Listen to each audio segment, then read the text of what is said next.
안녕하십니까? 성경의 깊은 지혜와 삶의 진리를 탐구하는 시간입니다.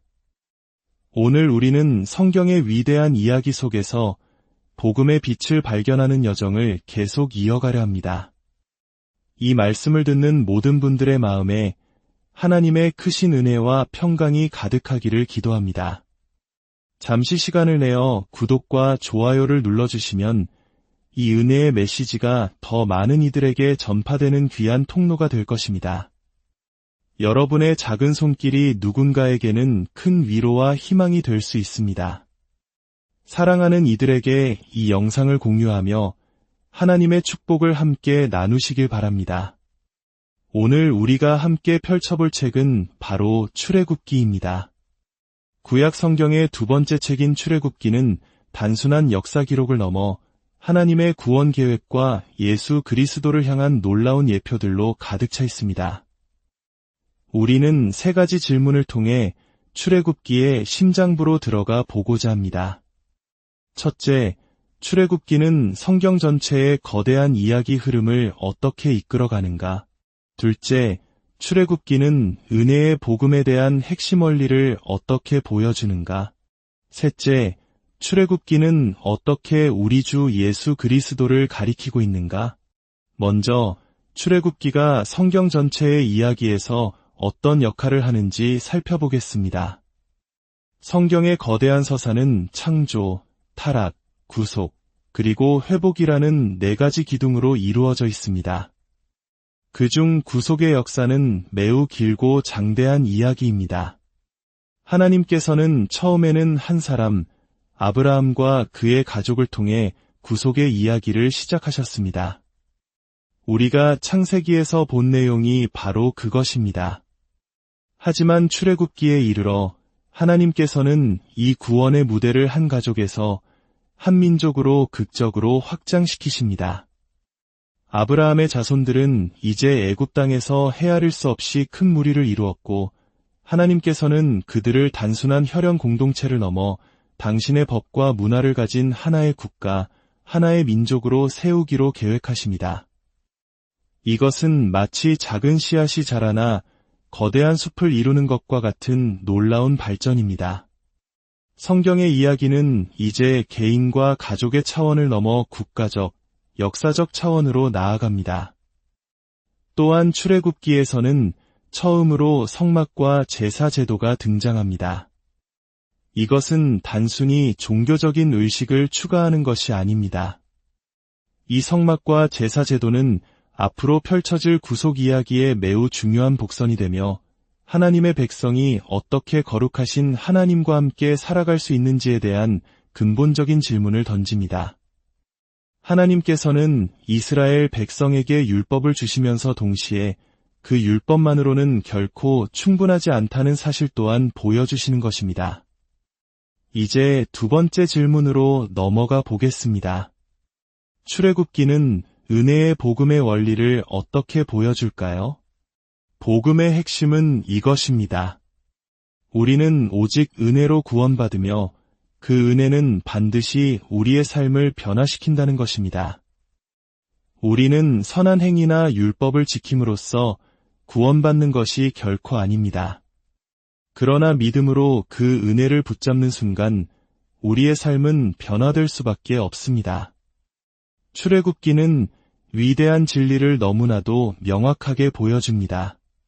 한번 생각해 보십시오. 하나님께서 이스라엘 백성에게 율법을 먼저 주시며 이렇게 말씀하셨습니까? 너희가 이 율법을 잘 지키면 내가 너희를 애굽의 노예 생활에서 구원해 주겠다. 결코 아니었습니다. 순서는 정반대였습니다. 하나님께서는 아무런 조건 없이 그들의 어떠함과 상관없이 오직 당신의 주권적인 사랑과 은혜로 그들을 먼저 구원해 내셨습니다. 출애굽기의 첫 19장은 율법이 주어지기도 전에 하나님께서 그들을 어떻게 구원하시고 인도하시는지를 보여주는 은혜의 대서사시입니다. 심지어 이스라엘 백성들은 광야에서 끊임없이 불평하고 원망하며 결코 사랑스럽거나 칭찬받을 만한 모습을 보여주지 못했습니다. 그럼에도 불구하고 하나님은 그들을 구원하셨습니다. 이것이 바로 은혜입니다.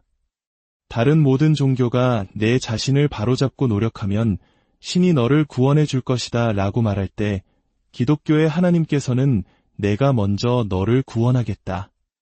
그러면 나의 은혜가 너의 삶을 새롭게 할 것이다 라고 말씀하십니다. 이 순서의 차이가 모든 것을 결정합니다. 그렇다면 율법은 왜 주어졌을까요?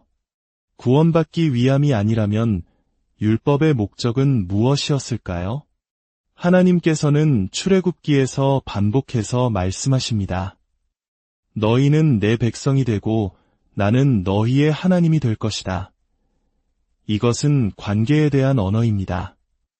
율법은 구원의 조건이 아니라 이미 구원받은 백성이 하나님과 어떻게 친밀하고 거룩한 관계를 맺으며 살아갈 수 있는지를 보여주는 사랑의 안내서였습니다. 살인하지 말라, 도둑질하지 말라, 간음하지 말라에 이런 계명을 주셨을까요? 그것은 우리가 관계 맺고 있는 하나님이 바로 정직과 사랑과 생명의 하나님이시기 때문입니다. 우리가 그분의 성품을 닮아갈 때 비로소 그분과의 깊은 교제가 가능해집니다. 이처럼 율법이 구원을 위한 공로 쌓기가 아니라 하나님과의 친밀한 관계를 위해 존재한다는 사실은 출애굽기가 우리에게 주는 혁명적인 통찰입니다. 마지막으로 출애굽기는 어떻게 예수님을 우리에게 보여줄까요? 이야기는 여기서 절정으로 향합니다. 하나님께서는 율법만 주신 것이 아니라 성막과 제사 제도도 함께 주셨습니다. 왜 제사장이 필요하고 왜 수많은 동물의 피를 흘리는 제사가 필요했을까요? 그 이유는 명확합니다. 율법만으로는 결코 충분하지 않기 때문입니다. 은혜 이후의 관계를 위해 주어진 율법조차도 연약한 인간은 온전히 지킬 수 없습니다. 우리는 끊임없이 실패하고 넘어집니다. 따라서 거룩하신 하나님과의 관계를 유지하기 위해서는 우리의 죄와 실패를 덮어줄 속죄의 방법이 반드시 필요했습니다. 이 모든 제사는 장차 오실 단 한 번의 영원한 제사, 바로 예수 그리스도를 가리키는 손가락이었습니다. 특히 출애굽기의 구원 사건의 시작점인 유월절을 보십시오. 하나님께서 애굽의 마지막 재앙, 곧 죽음의 천사를 보내셨을 때 이스라엘 백성에게 살기를 열어주셨습니다. 그것은 바로 흠없는 어린 양을 잡아 그 피를 문설주에 바르는 것이었습니다. 죽음의 천사가 그 피를 볼 때에 그 집을 넘어갔습니다. 양의 죽음이 사람의 생명을 대신한 것입니다. 이것이 누구의 이야기입니까? 바로 우리 주 예수 그리스도의 이야기입니다. 예수님께서는 친히 최후의 만찬을 새로운 유월절이라 말씀하셨습니다. 사도 바울은 예수님을 우리의 유월절 양이라고 선포했습니다. 세례 요한은 예수님을 보자마자 이렇게 외쳤습니다. 보라, 세상 죄를 지고 가는 하나님의 어린 양이로다. 지난 수천 년간 유월절에 희생된 수많은 어린 양들은 결코 인간의 죄를 근본적으로 해결할 수 없었습니다. 그것들은 모두 그림자였고 실체이신 예수 그리스도를 예표하는 것이었습니다. 오직 하나님의 어린 양 되신 예수 그리스도의 십자가 보혈만이 우리의 모든 죄를 씻고 우리를 영원한 죽음에서 건져내실 수 있습니다. 19세기 런던의 위대한 설교가 찰스 스펄전의 일화가 있습니다. 그가 한 번은 아주 거대한 강당에서 설교를 앞두고 마이크가 없던 시절이라 목소리가 얼마나 잘 울리는지 시험해보고 있었습니다. 아무도 없는 텅 빈 강당이라 생각하고 그는 세례 요한의 외침을 힘껏 소리쳤습니다. 보라, 세상 죄를 지고 가는 하나님의 어린 양이로다. 그런데 스펄전이 미처 알지 못했던 사실은 강당 아주 높은 대들보 위에서 한 인부가 작업을 하고 있었다는 것입니다. 교회에도 다니지 않고 신앙도 없었던 그 인부는 어디선가 울려 퍼지는 그 장엄한 음성을 듣고 온몸에 전율을 느꼈습니다. 세상 죄를 지고 가는 하나님의 어린 양이라니 저게 대체 무슨 뜻일까? 그 한마디가 그의 마음에 깊이 박혔고 그는 결국 그 의미를 파고들어 이대한 그리스도인이 되었다고 합니다. 그렇습니다. 세상의 죄를 없애는 것은 힘없는 짐승이 할 수 있는 일이 아닙니다. 출애굽기의 모든 유월절 어린 양들은 바로 우리의 위대하신 유월절 양, 예수 그리스도를 가리키고 있습니다.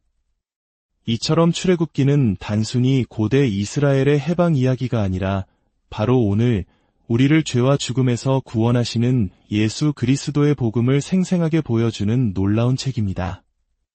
세상 죄를 지고 가신 하나님의 어린 양, 그분의 은혜가 이 말씀을 듣는 모든 분들의 삶 가운데 강물처럼 흐르기를 간절히 기도합니다.